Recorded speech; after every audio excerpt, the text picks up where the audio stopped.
नमस्कार साथियों, UP police constable exam की तैयारी कर रहे अभ्यर्थियों को मैं बता देना चाहता हूं कि साथियों यूपी पुलिस कांस्टेबल की तैयारी कर रहे हैं अभ्यर्थी। तो सबसे पहला प्रीवियस ईयर क्वेश्चंस का पहला सेट है, तो मैं बता देता हूं साथियों। जैसे आप देख सकते हो, ये यूपी पुलिस कांस्टेबल री एग्जाम, तो इसमें हल प्रश्न पत्र दिए गए हैं, व्याख्या सहित दिया गया है।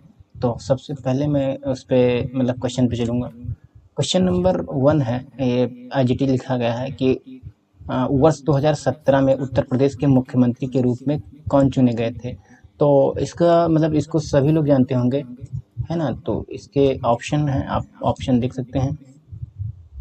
पहला ऑप्शन है गोविंद वल्लभ पंत, और ऑप्शन बी है योगी आदित्यनाथ, और ऑप्शन सी है अखिलेश यादव, और ऑप्शन डी है मायावती। तो इसका करेक्ट आंसर हो जाएगा ऑप्शन डी, यानी कि योगी आदित्यनाथ, है ना। तो इनके बारे में इनका इंफॉर्मेशन आप देख सकते हो। देखिए क्या कहते हैं कि ये 19 मार्च 2017 को,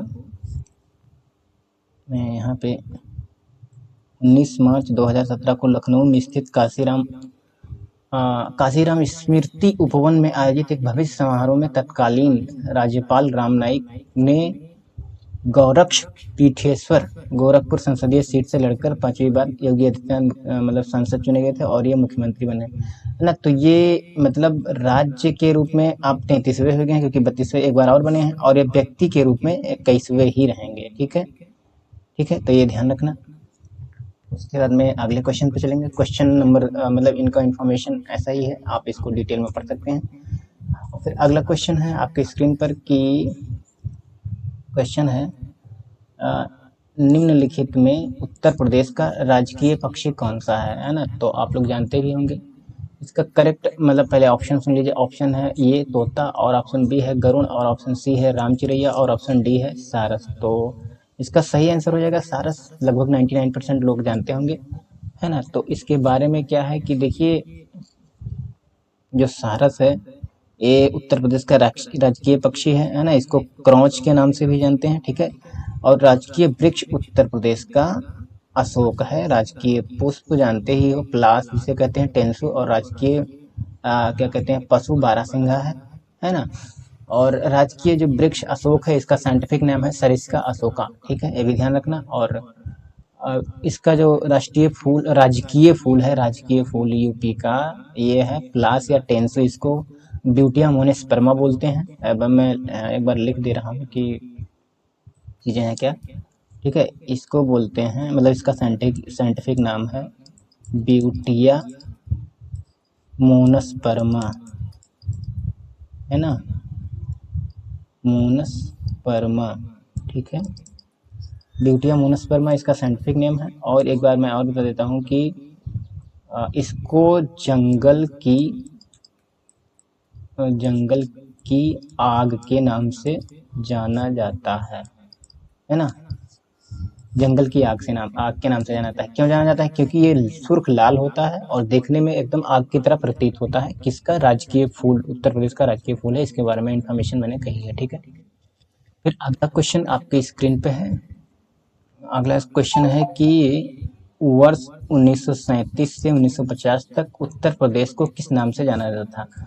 तो पहले ऑप्शन सुन लीजिए, उत्तरा, है ना, और ऑप्शन बी है ये संयुक्त प्रांत, और ऑप्शन सी है क्या कहते हैं कि रामकृष्ण प्रदेश। तो इसका सही आंसर हो जाएगा संयुक्त प्रांत, ठीक है। देख लीजिए, मैं पूरा इन्फॉर्मेशन आपको बता देता हूँ। तो देखिए, जो ये थोड़ा सा में ये वर्ष 1937 ये 1937 से 1950 के मध्य तक इसको मतलब उत्तर प्रदेश को संयुक्त प्रांत, और उसके बाद में क्या कहते हैं मतलब 1836 से 1877 तक इसे उत्तर पश्चिम प्रांत के नाम से जाना जाता था। और 1877 में इसको उत्तर पश्चिम प्रांत का नाम बदलकर आगरा एवं अवध संयुक्त प्रांत रखा गया, और 24 जनवरी 1950 को इसको संयुक्त प्रांत का मतलब नाम था, उसको बदल करके उत्तर प्रदेश कर दिया गया, ठीक है। आपको क्लियर हो गया होगा। उसके बाद में अगला क्वेश्चन है, अगला प्रश्न है, उत्तर प्रदेश के किस शहर में भगवान शिव के सम्मान में कैलाश मेला आयोजित किया जाता है? तो इसका पहले ऑप्शन सुन लीजिए। ऑप्शन आपके स्क्रीन पर है आगरा, और ऑप्शन बी है वाराणसी, और ऑप्शन सी है कानपुर, ऑप्शन डी है लखनऊ। तो इसका करेक्ट आंसर हो जाएगा आगरा, यानी कि ये ऑप्शन सही हो जाएगा। ठीक है, इसके इन्फॉर्मेशन को मैं बता देता हूँ कि देखिए आगरा में यहाँ पे थोड़ा अभी ये देखिए, ठीक है, आगरा उत्तर प्रदेश, मतलब उत्तर प्रदेश आगरा शहर में भगवान शिव के सम्मान में सावन के तीसरे सोमवार को कैलाश मेला का आयोजन किया जाता है। आगरा में ही नवरात्र, गणगौर, और ये मेला गणगौर जो राजस्थान में होता है, बटेश्वर मेला और सुलह ए कुल मेला, ये सब आगरा में ही मतलब लगाए जाते हैं। सुलह ए कुल मेला जो होता है, मैं एक बार लिख देता हूँ, सुलह ए कुल मेला ये जो है आगरा में होता है, आगरा में। ठीक है, तो ये क्या कहते हैं, हिंदू और मुस्लिम एकता का प्रतीक है। ठीक है, ठीक है, तो ये भी ध्यान रखना, क्वेश्चन पूछ सकता है, पीसीएस के क्वेश्चन पूछे गए हैं इसी तरीके से। आप फिर अगला क्वेश्चन है उत्तर प्रदेश में सबसे लंबी नहर कौन सी है? ऑप्शन आपके स्क्रीन पर दिख रहे होंगे। और पहला है कि गंगा नहर, मतलब ऑप्शन ये है, और ऑप्शन बी है शारदा नहर, और ऑप्शन सी है ऊपरी गंगा नहर, ऑप्शन डी है निचली गंगा नहर। तो इसका करेक्ट आंसर हो जाएगा सी ऑप्शन हो जाएगा, ऊपरी गंगा नहर। इसके बारे में आप लोग जानते भी होंगे, एक बार बता। शारदा नहर, ये देख लीजिए, आपको दिख रहा होगा, शारदा नहर उत्तर प्रदेश के सबसे बड़ी नहर है ना, जिसका निर्माण 1920 से 1928 के मध्य किया गया। यह वनवासा उत्तर प्रदेश, उत्तराखंड, नेपाल सीमा पर, मतलब नामक स्थान से शारदा या काली नदी से निकलती है। ठीक है, इस नहर द्वारा उत्तराखंड के कुछ जिलों में उत्तर प्रदेश के पीलीभीत, बरेली, शाहजहांपुर, लखीमपुर, हरदोई, सीतापुर, बाराबंकी, उन्नाव, रायबरेली, सुल्तानपुर, प्रतापगढ़ और क्या कहते हैं कि प्रयागराज आदि जिलों में इसकी सिंचाई होती है। तो ये ऑप्शन कई बार पूछ सकता है कि किस किस राज्यों में मतलब इसकी सिंचाई होती है, या कौन से राज्य इसमें लाभान्वित होते हैं। तो इसके जिले में, उत्तर प्रदेश के कौन से जिले में ये मतलब इससे लाभान्वित होते हैं? तो क्या है कि मतलब पीलीभीत, बरेली, शाहजहांपुर, लखीमपुर, हरदोई, सीतापुर, बाराबंकी, उन्नाव, रायबरेली, सुल्तानपुर, प्रतापगढ़ और प्रयागराज आदि जिलों में मतलब इसी से सिंचाई होती है। तो ध्यान रखना है ना, यहाँ पे आप एक बार मैं आपने देखा भी होगा, तो ये पीलीभीत है, बरेली है, शाहजहांपुर है, लखीमपुर है, हरदोई है, सीतापुर है, बाराबंकी, लखनऊ, उन्नाव, रायबरेली, सुल्तानपुर, प्रतापगढ़, प्रयागराज आदि जिले में होती है। ठीक है, फिर अगले क्वेश्चन पे चलेंगे। अगला प्रश्न है कि उत्तराखंड किस वर्ष में अस्तित्व में आया था? ऑप्शन है, ऑप्शन ए है 2000, ऑप्शन बी है 1991, ऑप्शन सी है क्या कहते हैं कि 2016, ऑप्शन डी है 2011। तो इसका करेक्ट आंसर हो जाएगा ऑप्शन नंबर बी ये, क्योंकि देखिए इसके बारे में इंफॉर्मेशन बता देता हूँ कि 9 नवंबर मतलब 2000 को उत्तर प्रदेश का विभाजन किया गया, और उसी मतलब ये उत्तर प्रदेश से ही कटकर उत्तराखंड बना था, है ना। तो अगर क्वेश्चन ये भी पूछ सकता है कि भाषाई आधार पर पहला राज्य कौन सा बना है, तो भाषाई आधार पर पहला राज्य बना है आपका आंध्र प्रदेश, है ना, आंध्र प्रदेश। ठीक है, ये भाषाई आधार पर बना है, तो ठीक है, लेकिन तो वो क्वेश्चन जैसा पूछा था वैसा ही बताया था। ठीक है, कर दे रहा हूँ।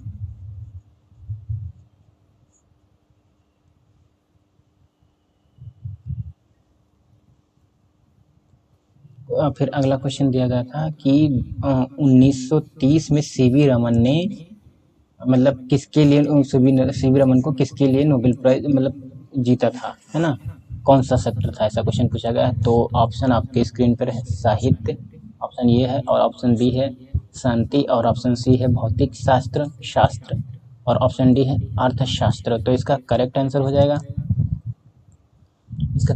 जाएगा, भौतिक शास्त्र। ठीक है, मतलब चंद्रशेखर वेंकट रमन भारतीय भौतिक शास्त्री थे। प्रकाश के प्रकीर्णन और पर उत्कृष्ट कार्य के लिए 1930 में इन्हें भौतिकी का प्रतिष्ठित नोबेल पुरस्कार प्रदान किया गया था।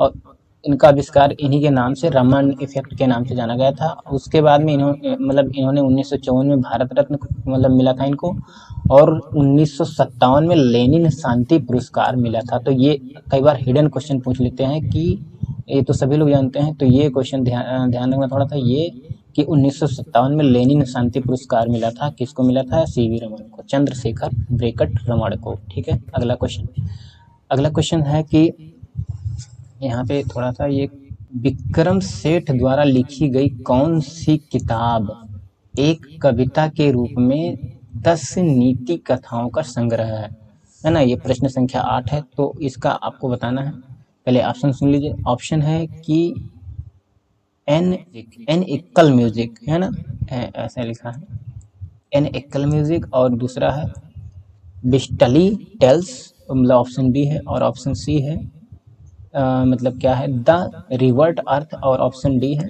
समर रेक्कीम। तो इसका करेक्ट हो जाएगा बिस्टली टेल्स, है ना। इसके बारे में इंफॉर्मेशन आपको मैं बता देता हूँ कि विक्रम सेठ एक प्रसिद्ध उपन्यासकार और कवि हैं। ब्रिस्टली टेल्स वर्ष 1991 में विक्रम सेठ यूके द्वारा लिखी गई कविता में 10 नीति कथाओं का संग्रह है। इसका पूरा शीर्षक bristly tales from here and there के नाम से मतलब विख्यात है। ठीक है, तो ये ध्यान रखना। और फिर अगला प्रश्न है, इस सब प्रीवियस ईयर क्वेश्चन है। फिर अगला प्रश्न पूछ रहा है कि हरिवंश राय बच्चन द्वारा लिखी गई आखिरी कविता का नाम बताएं। तो आखिरी कविता, पहले ऑप्शन सुनिए। इसका मतलब ऑप्शन ये है, 1 नवंबर 1984, और ऑप्शन बी है चल मर्दाने, और ऑप्शन डी है दो चट्टाने, और ऑप्शन सी है दो चट्टाने, ऑप्शन डी है अग्निपथ। तो इसका करेक्ट आंसर हो जाएगा ऑप्शन ये हो जाएगा 1 नवंबर 1984। देखिए, मैं इनको बता देता हूँ कि ये जो मतलब ये इसमें ये लिखी गई थी कविता, तो इसमें क्या कहते हैं, राजीव गांधी के बारे में, मतलब इंदिरा गांधी की हत्या के बारे में लिखा गया था, है ना। तो इसके बारे में थोड़ा सा मैं बता देता हूँ। हरिवंश राय बच्चन हिंदी कविता के उत्तर छायावाद काल के प्रमुख कवियों में से एक हैं। इनकी रचना मतलब इनकी सबसे प्रसिद्ध कृति जो है मधुशाला। मधुशाला कब लिखी गई थी? तो 1935 में। और क्या कहते हैं कि जो 1 नवंबर है, ये 1984 में इन्होंने इंदिरा गांधी की हत्या पर एक कविता लिखी थी, जो 1 नवंबर 1984 के नाम से मतलब जानी जाती है, और इनकी अंतिम कविता थी। तो ध्यान रखना, ठीक है, क्वेश्चन पूछ सकता है। फिर अगला प्रश्न है कि मतलब रक्त समूह यानी ब्लड ग्रुप की खोज किसने की थी? तो ये रक्त समूह की खोज किसने की थी? ऑप्शन है फ्रेडरिक स्टोरमेयर, है ना, और स्ट्रोमेयर, और ऑप्शन बी है कार्ल विलियम सीले, और ऑप्शन डी है विलियम मार्डोक, और ऑप्शन डी है कार्ल लैंड स्टीनर। तो इसका करेक्ट आंसर हो जाएगा कार्ल लैंड स्टीनर, है ना। इन्होंने ब्लड ग्रुप की खोज की थी। देखिए, कार्ल लैंड स्टीनर मतलब ये क्या है कि 14 जून 1868 से 26 जून 1943 तक ऑस्ट्रिया के एक जीव वैज्ञानिक थे, है ना, तथा मतलब चिकित्सक थे। इन्होंने 1900 ईस्वी में लैंड स्टेनर ने 4 रक्त समूहों यानी ए, बी और ए बी और तथा ओ की खोज की। बाद में रीसस बंदर में एक अलग फैक्टर ढूंढा गया जिसे RH फैक्टर के नाम से जाना जाता है ना। तो एक बात बताता हूँ कि जो मतलब ब्लड ग्रुप ये होगा, उसमें स्मॉल ए एंटीजन पाया जाएगा, एंटीबॉडी बी होगी, है ना। और रक्त समूह बी में एंटीजन स्मॉल बी पाया जाएगा, और एंटीबॉडी ए होगी कैपिटल में, और मतलब ए बी में ए और बी दोनों एंटीजन पाए जाएंगे, और एंटीबॉडी होगी ही नहीं। और उसके बाद में क्या कहते हैं कि एंटीजन वो में कोई एंटीजन नहीं होगा, लेकिन एंटीबॉडी दोनों होगी। इसका मतलब क्या है, मैं एक बार बता देता हूँ कि क्या मतलब क्या है। कि देखिए, यहाँ पे मैं इधर लिख दे रहा हूँ, जो ए होगा मतलब थोड़ा सा मैं साफ इधर, जो ए होगा ये ए को खून देगा, ठीक है। बी होगा ये बी को देगा, ठीक है। और जो ए बी होगा ये ए बी को खून देगा, ठीक है। और वो होगा ये ओ को देगा, ठीक। अभी आपको समझ में आएगा जब, तो ये ए को ही दे सकता है, बी को दे सकता है, बी से ले सकता है, ठीक है ये। और ए बी मतलब खून सबसे ले सकता है, यानी कि इससे ले लेगा, इससे ले लेगा और इससे ले लेगा, लेकिन दे सिर्फ इसको पाएगा, ठीक। और वो खून सबको दे देगा, ए को दे देगा, बी को दे देगा, और ए बी को दे देगा और ओ को दे देगा। तो इससे ये हो गया कि इसमें जैसे एंटीजन और एंटीबॉडी का खेल होता है, तो मैंने बता दिया। तो जो ए बी होगा, ए बी मतलब सबसे खून ले सकता है, ए बी मतलब ए बी सर्वग्राही है, ठीक है, सर्वग्राही है, ठीक है, और वो सर्वदाता है, ठीक है, सर्वदाता है ना। तो ये क्वेश्चन पूछेगा, तो ए बी सर्वग्राही है और वो सर्वदाता, यानी कि वो सबको खून दे सकता है और ए बी सबसे ले सकता है, जबकि ये से ले सकता है, वो अलग बात है, और बी से ले सकता है, ठीक बात। तो समझ में आ गया होगा। अब इसको थोड़ा सा मैं डिलीट कर देता हूँ।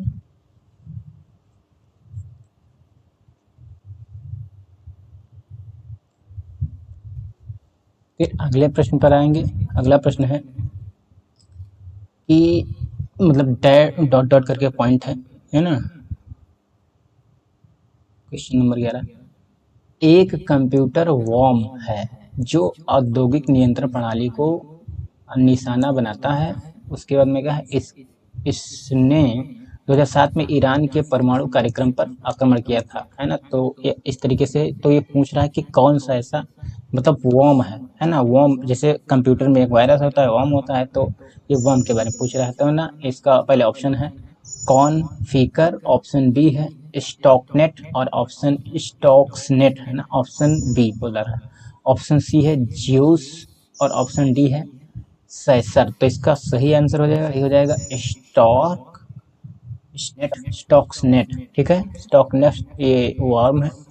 तो स्टॉकनेट जो है एक दुर्भावनापूर्ण कंप्यूटर वर्म है। वर्म का मतलब कीड़ा होता है ना, कीड़ा, जो औद्योगिक नियंत्रण प्रणाली को निशाना बनाता है। इसमें मतलब वर्ष 2007 में ईरान के परमाणु कार्यक्रम को अत्यधिक नुकसान पहुंचाया था, है ना। जो स्टॉक्सनेट विशेष रूप से प्रोग्रामेबल लॉजिक कंट्रोल यानी कि पीएलसी को लक्षित करता है, जो क्या कहते हैं इलेक्ट्रोमैकेनिकल प्रक्रियाओं के स्वचालन की अनुमति देता है, जैसे कि परमाणु सामग्री के अलावा। मतलब क्या है कि जैसे ये एक मतलब प्रोग्राम किया गया एक वॉर्म है, जैसे वायरस एंटीवायरस को मारता है, मतलब एंटीवायरस मतलब वायरस छोड़ा जाता है कंप्यूटर को करप्ट करने के लिए, वैसे एक वॉर्म बनाया गया है, प्रोग्राम किया गया था, है ना। तो ये उसी का मतलब एक एग्जाम्पल है, ठीक बात। अगला प्रश्न मतलब अगला क्वेश्चन है कि तमिलनाडु और श्रीलंका के मन्नार जिले के बीच मौजूद जल संधि को क्या कहा जाता है, ऐसा क्वेश्चन पूछा गया। तो पहले ऑप्शन सुनोगे तुरंत बता दोगे, मलक्का जल डमरू मध्य और पाक जल डमरू मध्य और सुंडा जल डमरू मध्य, और क्या कहते हैं कि इसका क्या नाम है मलिकू कंडू। तो इसका करेक्ट आंसर जाएगा पाक जल डमरू मध्य, ठीक बात। इसके बारे में देखिए क्या है कि जो पाक जल डमरू मध्य है, यहाँ पे थोड़ा मैं बता देता हूँ। पाक जल डमरू मध्य है ये आपका तमिलनाडु और श्रीलंका के उत्तरी भाग के बीच में स्थित एक जल संधि है। या बंगाल की खाड़ी को पूर्वोत्तर खाड़ी और क्या कहते हैं पश्चिम मतलब दक्षिण पश्चिम जो है यहाँ, है ना,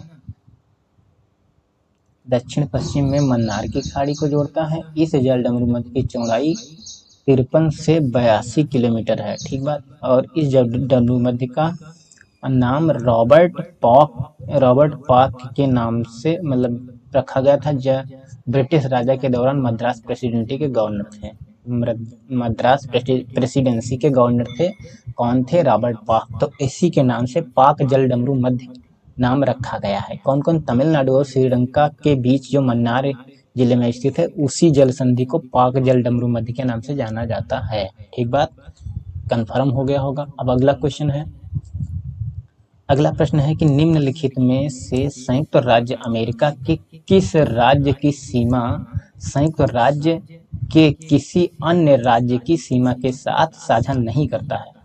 तो पहले ऑप्शन एक बार सुन लीजिए। ऑप्शन ये है फ्लोरिडा और ऑप्शन बी है अलास्का, ऑप्शन सी है रोड आइसलैंड और ऑप्शन डी है मैरीलैंड, है ना। तो इसका करेक्ट आंसर हो जाएगा आपका बी ऑप्शन यानी अलास्का नहीं है। ठीक है, बाकी सारी हैं एक बार मैं आपको देखिए। अलास्का जो है, अलास्का उत्तरी अमेरिका महाद्वीप के उत्तर पश्चिम छोर में अमेरिका यूएसए का राज्य है। इसके पूर्व में कनाडा, उत्तर में मतलब उत्तर में अटलांटिक महासागर, दक्षिण में प्रशांत महासागर और पश्चिम में रूस स्थित है ना। क्षेत्रफल के अनुसार अलास्का संयुक्त राज्य अमेरिका के 50 राज्यों में से सबसे बड़ा राज्य है ना। तो ये यहाँ से ये बहुत इंपॉर्टेंट चीज़ है, कई बार पूछ सकता है कि सबसे बड़ा राज्य है। ठीक है, तो यह अमेरिका के किसी राज्य से सीमा नहीं साझा करता है। कौन? अलास्का। ठीक बात। एक क्वेश्चन पूछा गया है प्रीवियस ईयर क्वेश्चन का, तो ध्यान रखना। ठीक बात। फिर अगला क्वेश्चन है कि दुनिया की तीसरी सबसे अधिक जनसंख्या वाला देश कौन सा है। अब ये क्वेश्चन पहले मतलब क्या कहते हैं कि जैसा क्वेश्चन में दिया गया था उसके हिसाब से, तो पहले ऑप्शन एक बार पढ़ लीजिए। ऑप्शन एक है इंडोनेशिया, ऑप्शन बी है ब्राज़ील और ऑप्शन सी है संयुक्त राज्य अमेरिका, ऑप्शन डी है क्या कहते हैं कि यूनाइटेड किंगडम। तो इसका करेक्ट आंसर हो जाएगा देखिए यूएसए मतलब था। ठीक बात। अब उसके बाद में थोड़ा बता देता हूँ। देखिए प्रश्नकाल मतलब जुलाई 2022 में विश्व बैंक द्वारा जारी की गई आंकड़ों के अनुसार चीन की मतलब जनसंख्या 1.4 बिलियन है ना, और मतलब जनसंख्या के साथ विश्व में सर्वाधिक स्थान रखता था। दूसरे स्थान पर भारत इतना था और उसके बाद में तीसरे स्थान पर ये है। अब देखिए भारत की जनसंख्या जो है चीन से ज़्यादा हो गई है। ठीक बात, ये ध्यान रखना। अगर क्वेश्चन पूछेगा कि मतलब विश्व में सबसे सर्वप्रथम कौन सा है, तो भारत ही है, भारत के बाद चीन है, ये भी ध्यान रखना। ठीक है, अगला क्वेश्चन है कि निम्नलिखित में से कौन सा संयुक्त अरब अमीरात का एक मतलब अमीरात नहीं है। अमीरात नहीं है मतलब स्टेट नहीं है, ऐसा कुछ पूछ रहा है जगह। तो इसके ऑप्शन पहले देख लीजिए। ओमान, ये मस्कट ओमान की राजधानी है। यूएई अबू धाबी की राजधानी, दुबई मतलब अबू धाबी की राजधानी, यूएई अबू धाबी की राजधानी है। शारजहां ये वही का क्षेत्र है ना। तो ये इसका सही देखो, ये ओमान का है ना क्षेत्र, बाकी तो सारे यार ये देखो ये अभी ये दुबई का ही है मतलब संयुक्त राज्य। ये शारजहां इंटरनेशनल एयरपोर्ट है, ये वहीं का क्षेत्र है।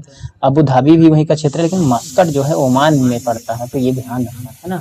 तो वही पूछ रहा है कि कौन सा नहीं है, तो भाई तो ऑप्शन इसका सही ये ही तो हो जाएगा, है ना। उसके बाद में क्या है कि इसका डिटेल देख लीजिए कि संयुक्त अरब अमीरात यानी यूएई, यूनाइटेड स्टेट ऑफ अमीरात, मध्य पूर्व एशिया में स्थित एक देश है। वर्ष 1971 में फारस की खाड़ी के 7 शेखों है ना, 7 शेख राज्यों जैसे अबू धाबी, शारजहां, उसके बाद में दुबई, उल कुवैन, अजमान और फुजैराह तथा रस अल खैमा को मिलाकर स्वतंत्र संयुक्त अरब अमीरात की स्थापना की गई थी। मतलब 7 राज्य शामिल किए गए थे तभी यूएई बना था। 1971 की बात है। फारस की खाड़ी के 7 मतलब जो राज्य हैं उनको सम्मिलित किया गया था। इसके पूर्व में मतलब इससे पूर्व 1873 से 1947 तक यह ब्रिटिश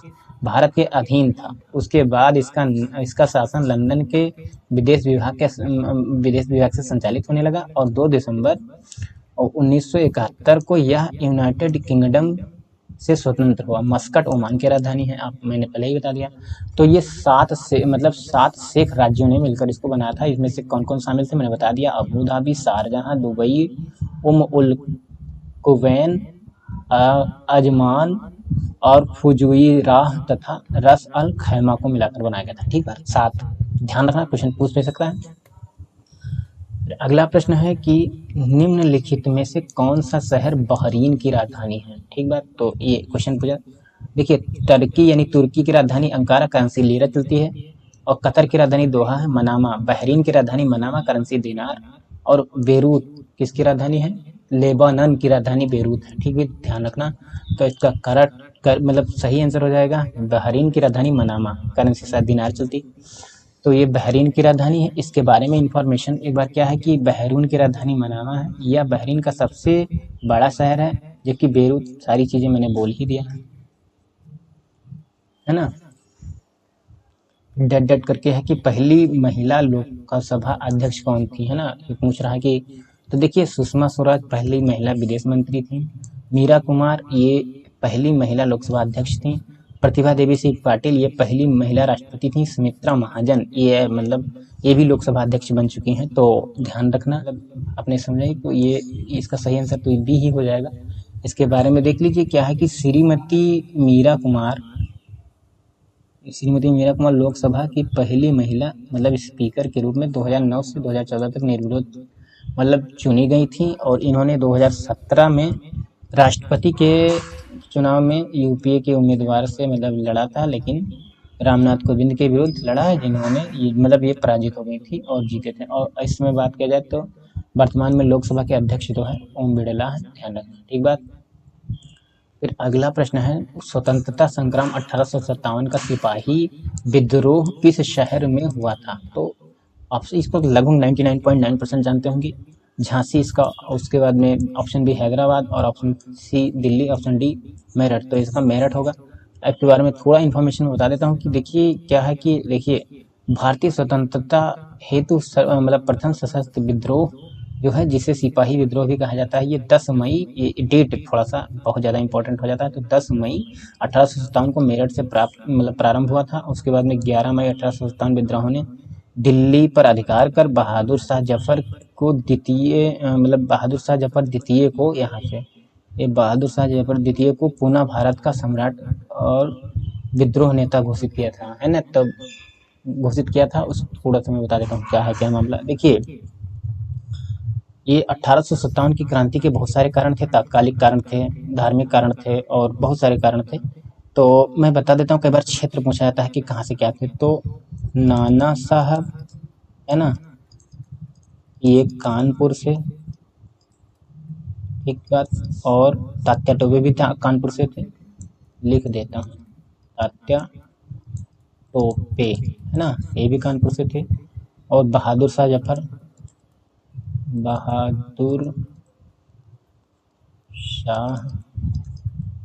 जफर ये भी दिल्ली से थे। और कौन थी, बेगम हजरत महल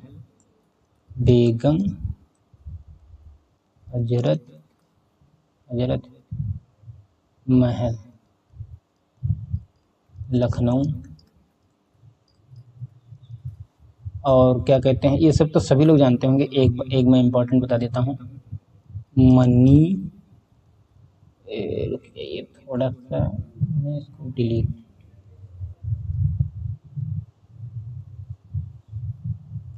मनी राम दत्ता, ये इम्पोर्टेंट है, ये असम थे, ठीक है, पूर्व उत्तर राज्य के ये थे। तो ये क्वेश्चन पूछ सकता है, पूछा भी गया है ना। और बहुत सारे थे लेकिन मैं उत्तर प्रदेश पुलिस कांस्टेबल के एग्जाम से इतना काफ़ी है, ठीक है।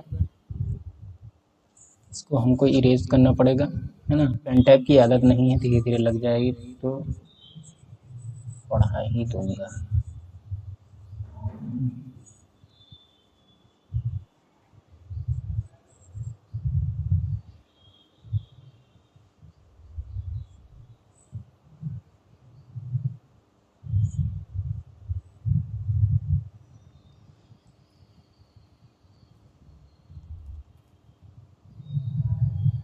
अब अगला प्रश्न है, पारंपरिक अल्पाहार खांडवी किस भारतीय राज्य से संबंधित है। खांडवी क्या है पहले बात समझो। देखिए मैं बता देता हूँ कि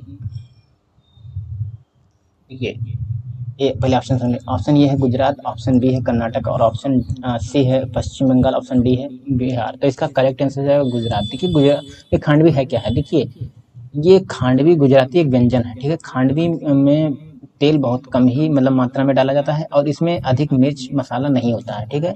यह पेट के लिए लाभदायक होता है और केवल गुजरात और महाराष्ट्र में ही नहीं बल्कि पूरे भारत में ये लोकप्रिय है। मतलब एक प्रकार का व्यंजन है, ये खाने योग्य मतलब चीज़ें होती हैं, इसमें मसाला मिर्च कम होता है और ये खाने के पेट के लिए बहुत फायदेमंद होता है। तो खांडवी जो है गुजरात का एक व्यंजन है, ठीक है। ध्यान रखना, ये क्वेश्चन पूछा गया है, पूछा भी जा सकता है, ठीक बात। अगला प्रश्न है कि भारत में यहाँ बता दूँ, भारत के पहले हिंदी भाषा के अखबार का नाम बताएं जिसे पहली बार 30 मई 1826 में को प्रकाशित किया गया था। तो ऑप्शन सुनते ही बता दोगे आप लोग। पहला ऑप्शन ये है दैनिक भास्कर, ऑप्शन बी है उदंत मार्तंड और ऑप्शन सी है क्या कहते हैं कि पत्रिका, ऑप्शन डी है देशबंधु। तो इसका करेक्ट आंसर हो जाएगा, ये हो जाएगा आपका उदंत मार्तंड, है ना, उदंत मार्तंड। इसके बारे में क्या है देखिए, मतलब बंद ही कर देता हूँ कुछ मिनट के लिए।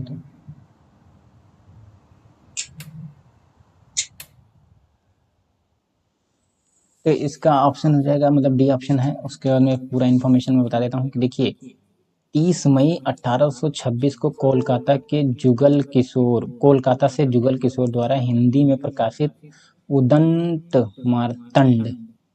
मार्तंड भारत का पहला हिंदी भाषा का समाचार पत्र है। ठीक बात, तो ध्यान रखना, समझ गए।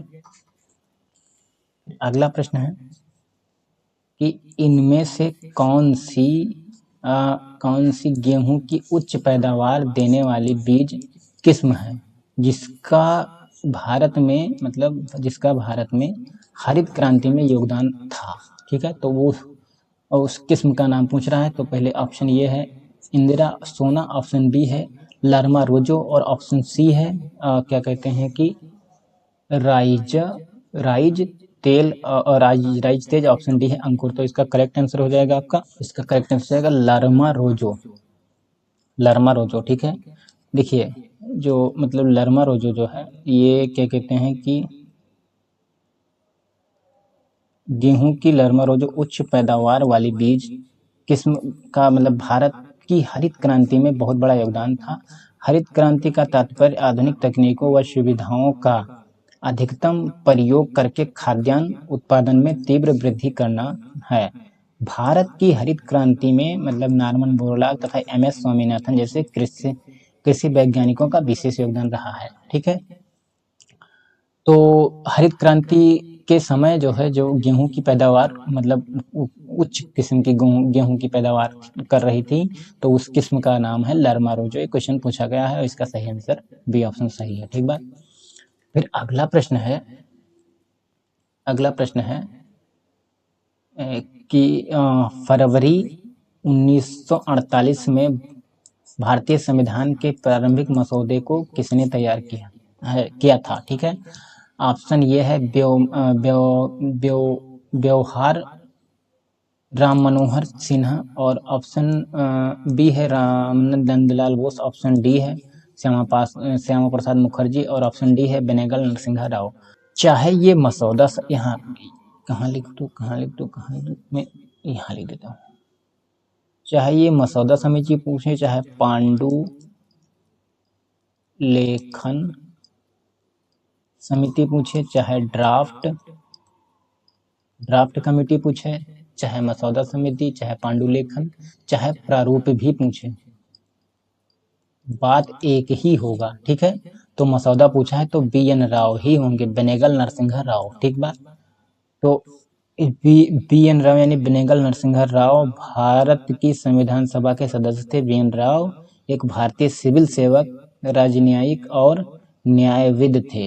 वर्ष 1950 से 1952 तक संयुक्त राष्ट्र सुरक्षा परिषद में भारत के प्रतिनिधि भी रहे हैं, है ना। जो मतलब क्या कहते हैं संयुक्त राष्ट्र महासभा की बात की जा रही है ना, संयुक्त राष्ट्र परिषद की बात, तो वहां भी भारत की तरफ से प्रतिनिधि कर रहे थे। BN राव को 1946 में संविधान सभा का सलाहकार नियुक्त किया गया था। इन्होंने ही संविधान का प्रारूप तैयार किया था, है ना। तो ये चीजें थी कि संविधान का प्रारूप किसने तैयार किया था, तो BN राव ने। लेकिन एक बार ऐसे ही क्वेश्चन पूछ सकता है कि प्रारूप समिति के अध्यक्ष कौन थे, तो डॉक्टर भीमराव अंबेडकर थे।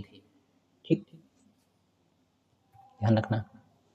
फिर अगला प्रश्न है उम्मेद भवन पैलेस किस शहर में स्थित है, क्वेश्चन पूछा गया है। ऑप्शन ये है उदयपुर, ऑप्शन बी है जोधपुर और ऑप्शन सी है मैसूरू और ऑप्शन डी है उदयपुर मतलब जयपुर। तो इसका करेक्ट आपका जोधपुर में है, डी ऑप्शन सही है। एक बार देख लेता हूँ, जो यहाँ से मैं बता देता हूँ। उम्मेद भवन पैलेस राजस्थान के जोधपुर जिले में स्थित है, एक महल है। यह विश्व की सबसे बड़ी निजी महलों में से एक है है ना। इसे चित्तर पैलेस के नाम से जाना जाता है, ध्यान रखना। चित्तर पहाड़ी पर स्थित है। उम्मेद भवन पैलेस का नाम इसके पहले क्या था, मतलब इसके इसके संस्थापक राजा मतलब महाराजा उम्मेद सिंह के नाम पर रखा गया था। यह बलुआ पत्थर से निर्मित भव्य पैलेस जो कि 347 कमरे हैं इसमें, है ना। और travellers choice award for hotels में विश्व की शीर्ष होटल श्रेणियों में से प्रथम स्थान रखता है, तो ध्यान रखना, है ना। फिलहाल के लिए तो ये जोधपुर में स्थित है, सही क्वेश्चन पूछा गया था, लेकिन इन्फॉर्मेशन जरूरी होती है। फिर अगला क्वेश्चन है कि लावड़ी किस भारतीय राज्य का प्रसिद्ध लोक नृत्य है, तो इसका करेक्ट मतलब आंसर पहले ऑप्शन सुन लीजिए। ये आपका उत्तर प्रदेश, ये ऑप्शन है। ऑप्शन बी है महाराष्ट्र, ऑप्शन सी है सिक्किम, ऑप्शन डी है क्या कहते हैं कि तमिलनाडु। तो ये इसका ऑप्शन डी सही हो जाएगा। महाराष्ट्र में तमाशा लावड़ी, और ये क्या कहते हैं कि महाराष्ट्र के मतलब राजकीय नृत्य हैं, ठीक है।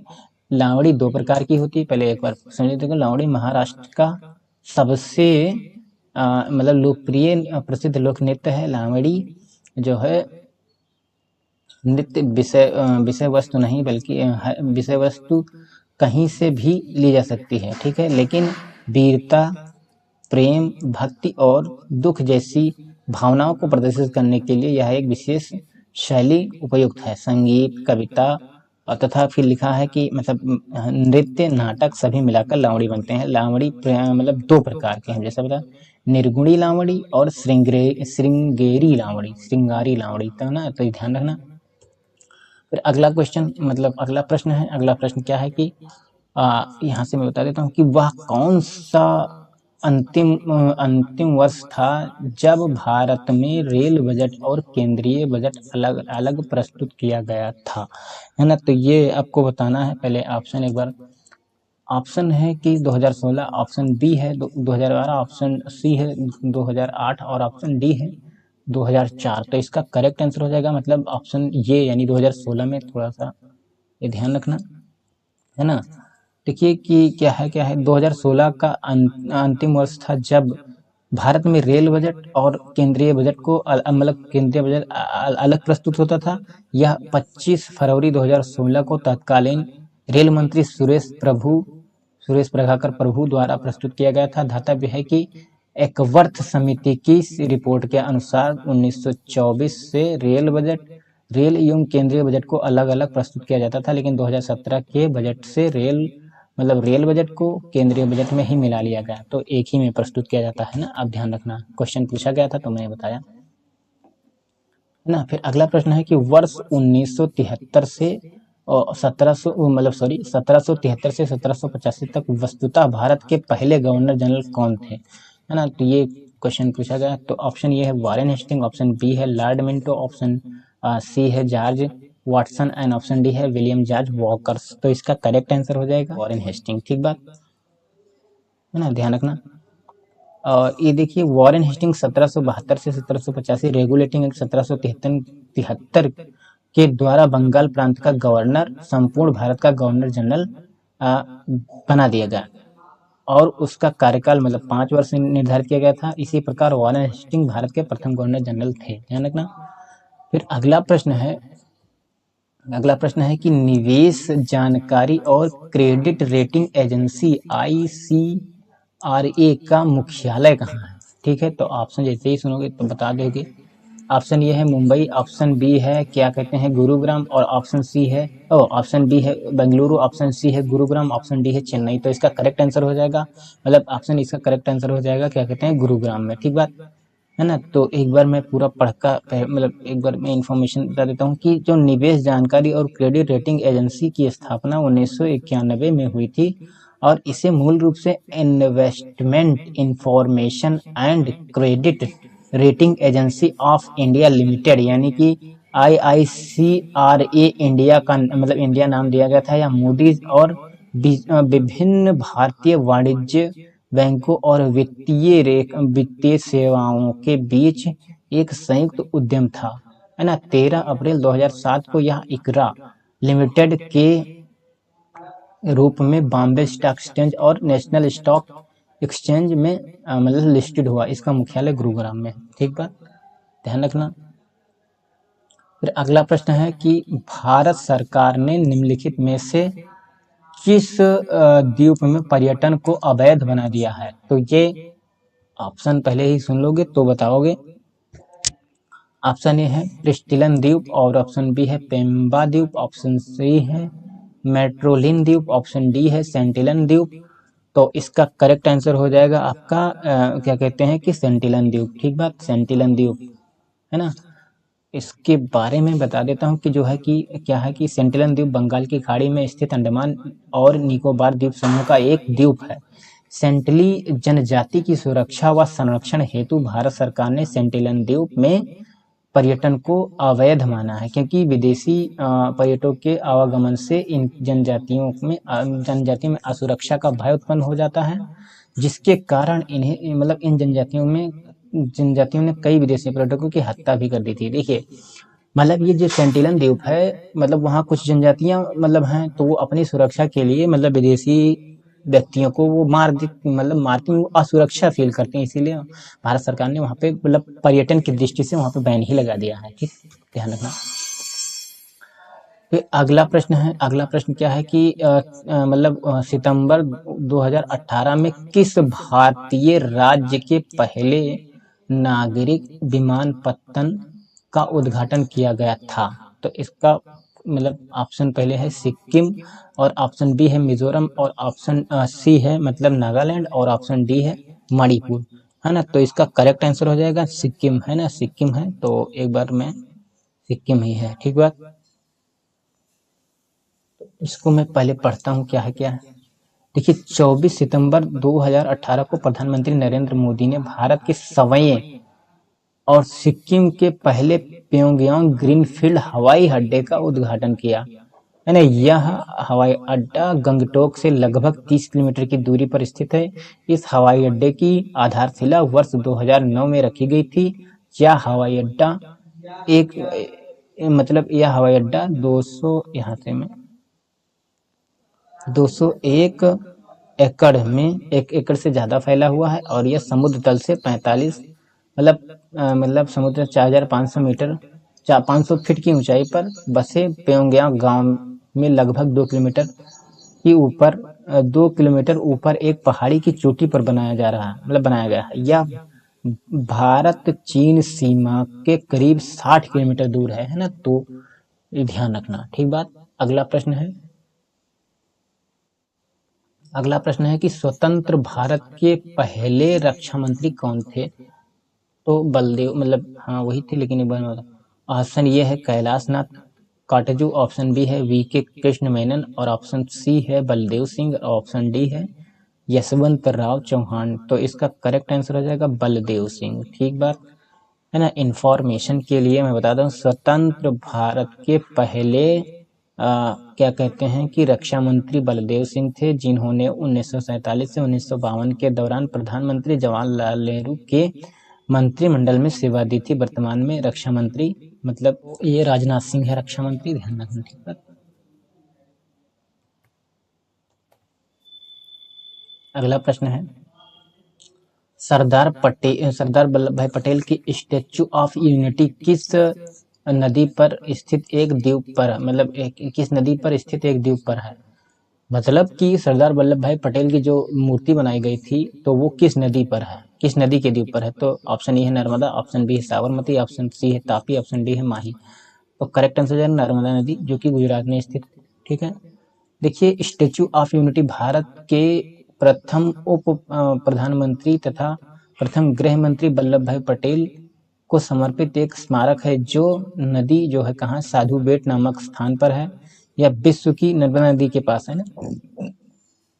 यह विश्व की सबसे ऊंची मूर्ति है, जिसकी लंबाई 182 मीटर में देखा जाए और 597 फीट में है। 31 अक्टूबर 2018 को प्रधानमंत्री नरेंद्र मोदी ने इसका उद्घाटन किया था। ठीक है, तो ये ध्यान रखना। उसके बाद में अगला क्या है कि पुष्प के किस हिस्से में पराग का उत्पादन होता है? तो इसका करेक्ट आंसर हो जाएगा ऑप्शन ये है अंडाशय, ऑप्शन बी है बीजांड, और ऑप्शन सी है परागकोश, और ऑप्शन डी है पुष्प योनि। तो इसका करेक्ट आंसर हो जाएगा, इसका करेक्ट आंसर क्या हो जाएगा पहले देखिएगा, परागकोश। ठीक है, परागकोश। ठीक बात, ध्यान रखना। पुंकेसर पौधे को एक बार थोड़ा सा आवाज बहुत हो रही है तो मैं पुंकेसर इसका पुंकेसर पौधों का नर जनन अंग होता है। ये पंखुड़ियों के छल्ले के भीतर उपस्थित होते हैं, है ना, और क्या कहते हैं फूले हुए होते हैं ऊपरी, मतलब जो पुंकेसर होता है ये पौधे का वही भाग होता है, उसको माना जाता है ना। तो पुंकेसर पौधे का नर जनन प्रजनन अंग होता है। ये पंखुड़ियों के छल्ले के भीतर उपस्थित होते हैं और फूले हुए मतलब ऊपरी हिस्सों के साथ इसमें थोड़ी, मतलब इसमें क्या होता है कि इसमें थोड़ी डंठल होती है। पुंकेसर दो हिस्सों से बना होता है, परागकोश और तंतु। पुंकेसर का मतलब डंठल तंतु कहलाता है और फूला हुआ होता है। इसके ऊपरी हिस्से में परागकोश पुंकेसर का मतलब परागकोश परागकण को उत्पन्न करता है, जिन्हें भीतरी मतलब भीतर रखा जाता है। परागकण में पौधे के नर युग्मक पाए जाते हैं। मतलब समझ में नहीं आया, देखिए मैं बताता हूँ। आपने फूल देखा होगा, जैसे मान लिया ये है कोई फूल, मान लिया, और ये इसका ये है पेटल्स, तो मतलब ये ऐसे ऐसे ऐसे निकला होता है। तो ये आपके हैं परागकण, ठीक है, ये पॉइंट वाले। और ये आपका से है, ये है आपका ये है ओवरी, ठीक है। तो यहाँ से ये ऐसे ऐसे ये परागकण मतलब यहाँ से फर्टिलाइज मतलब यहाँ पे जाते हैं। हाँ, तो ये आपका ये हो गया पेटल्स, ठीक है, इसको पेटल्स बोलते हैं। तो यही सब ये चीजें पेटल है ना। तो ये पुंकेसर है, ये परागकण है। इसके बारे में ये परागकण मतलब फूल में हमेशा मेल एंड फीमेल दो गैमेट्स पाए जाते हैं। तो जब जैसे मतलब फर्टिलाइजेशन होता है तो ये इसके जो सीड्स होते हैं इसमें चले जाते हैं, है ना। या ध्यान रखना, नर और मादा दोनों पाए जाते हैं, ठीक है। तो इसलिए ध्यान रखना, इसको मैं डिलीट करना पड़ेगा। फिर अगला है कि कौन सा जीवाणु अंडाकार या गोलाकार होता है। देखिए मैं इसके ऑप्शन है इस्केरेकिया कोलाई, ऑप्शन बी है कोकस, और ऑप्शन सी है बैसिलस, ऑप्शन डी है विब्रियो। तो इसका मतलब मैं एक बार बता देता हूँ कि थोड़ा सा पहले तो इसका ऑप्शन कोकस हो जाएगा, ठीक है। एक बार मैं बताता हूँ, इसको समझ में थोड़ा सा आपको एक बार आएगा भी कम। देखिए जीवाणु एक कोशिकीय जीव है, इसका दुनिया भर की चीजें मैं नहीं बताता हूँ। देखिए एक बार इसमें तो जो जीवाणु जो होते हैं इसको मैं यहाँ पे लिखता हूँ, बैक्टीरिया, BACTERIA। जो बैक्टीरिया होते हैं इसमें एक होता है ग्रेम पॉजिटिव,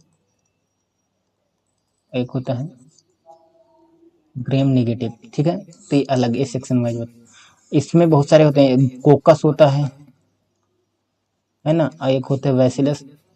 तो डिप्लोकोकस, बैसिलस, और उसके बाद में क्या होता है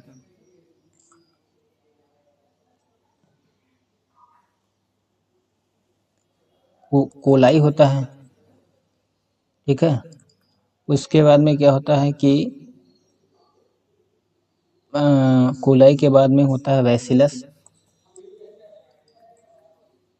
बैसिलस होता है और विब्रियो होता, मतलब बहुत सारे होते हैं। तो देखो जो ये कोकस बोला गया है ये गोलाकार होता है, ठीक है। जैसे गोलाकार होते हैं, छड़ा आकार के होते हैं, और ये कॉमा के आकार के होते हैं, और बहुत फ्लैजिलेट टाइप के होते हैं। ये सब जीवाणु के प्रकार होते हैं। तो कोकस का मतलब होता है डिप्लो, मतलब कोकस एक इसकी जीनस टाइप की, तो डिप्लोकोकस निमोनिया होता है इससे। उसके बाद में इन्होंने और इस्केरेकिया कोलाई बोला है, तो ये इंटेस्टाइन यानी इस्केरेकिया कोलाई जो आंत में पाया जाता है, मनुष्य के आंत में पाया जाता है, ठीक बात ध्यान रखना। और एक चीज और बोली गई है कि मतलब चार ऑप्शन दिए गए थे, कोकस एक विब्रियो होता है। तो जो विब्रियो कोलेरी जो होता है ये कालरा के जीवाणु है, कोलेरा यानी हैजा, है ना, हैजा के जीवाणु है। उसके बाद में डिप्लोकोकस निमोनी, है ना, डिप्लोकोकस, डिप्लोकोकस निमोनी ये निमोनिया के हैं, ये निमोनिया के हैं। उसके बाद में क्या है क्लास्ट्रीडियम टिटेनी, ये टिटनेस इससे फैलता है। और क्या है, तो ये सारी चीजें हैं, आपने समझ लिया होगा। तो ये यहाँ पे मतलब फिर से इरेज करना होता है, किससे किससे, ये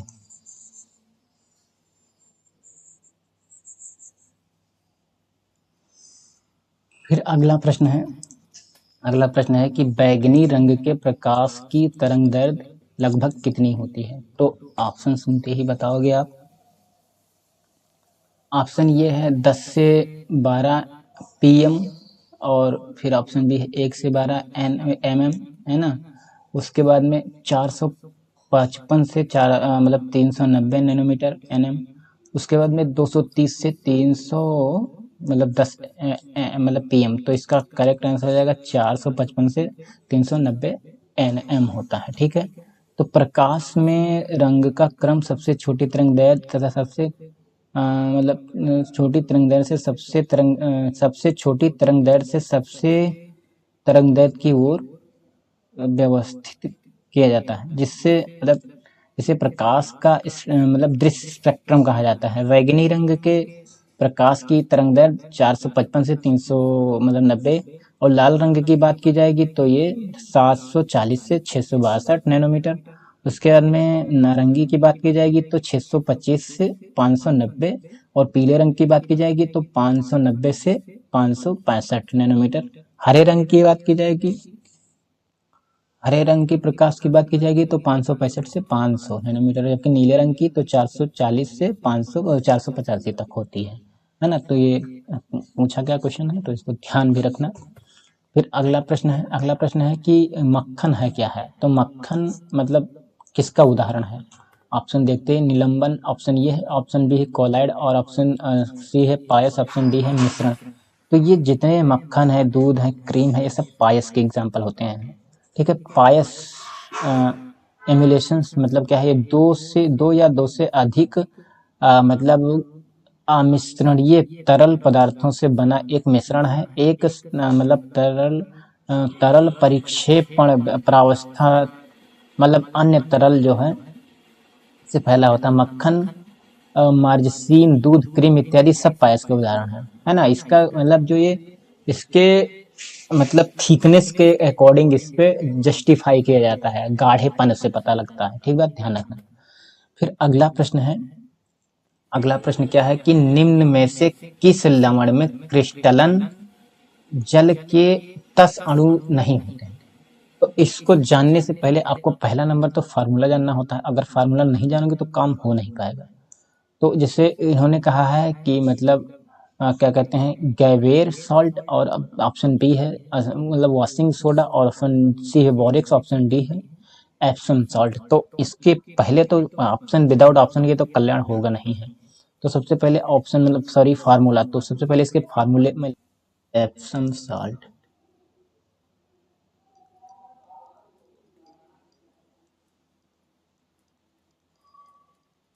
एप्सम सॉल्ट के फार्मूले क्या होते हैं? Mg, उसके MgSO4 पॉइंट 7H2O। तो इसमें 10 अणु हैं इसके जल के। ठीक,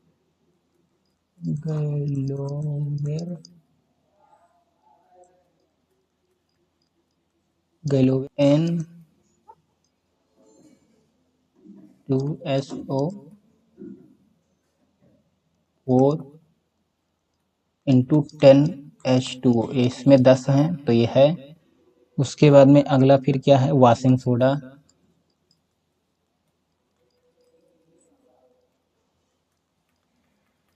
वॉशिंग सोडा का फॉर्मूला क्या होता है?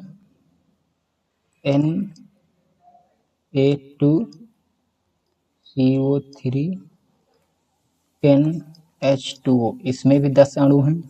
बोरेक्स का क्या होता है? बोरेक्स के लिए